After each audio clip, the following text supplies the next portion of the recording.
حضرت علی رضی اللہ تعالیٰ عنہ کے خدمت میں ایک شخص آیا اور کہنے لگا، یا علی، ذہن کی خوراک کیا ہے؟ بس جیسے ہی یہ پوچھا گیا تو آپ نے فرمایا، اے بندہ خدا، یاد رکھنا، میں نے اللہ کے محبوب صلی اللہ علیہ وسلم سے سنا کہ ذہن کی خوراک اچھا سوچنا ہے، کیونکہ اللہ نے اس پوری کائنات کو انسان کے دماغ سے جوڑے رکھا ہے، لیکن افسوس جو انسان اس کائنات کے خلقت کے بارے میں برا سوچتے ہیں یا لوگوں اور چیزوں میں عیب نکالتے ہیں، تو یوں انسان اپنے ہی دماغ کی طاقتوں کو کم کرتا رہتا ہے۔ اے بندہ خدا،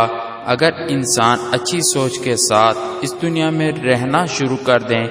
تو اللہ انسان کے دماغ کو کائنات پہ حکومت عطا کر دے گا۔ تو وہ کہنے لگا، یا علی، اچھا سوچنے سے کیا مراد؟ بات جب یہاں تک پہنچی تو امام علی رضی اللہ تعالیٰ عنہ نے فرمایا، اچھا سوچنے سے مراد معاف کرنا ہے۔ اس کائنات کی ہر خلقت کے لیے امن سلامتی کی سوچ کو مقدم رکھنا ہے۔ اے بندہ خدا، میں نے اللہ کے محبوب صلی اللہ علیہ وسلم سے سنا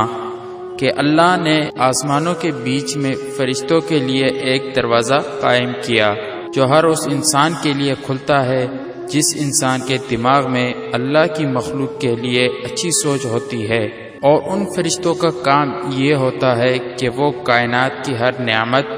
اس انسان کے قدموں میں بچھاتے رہے۔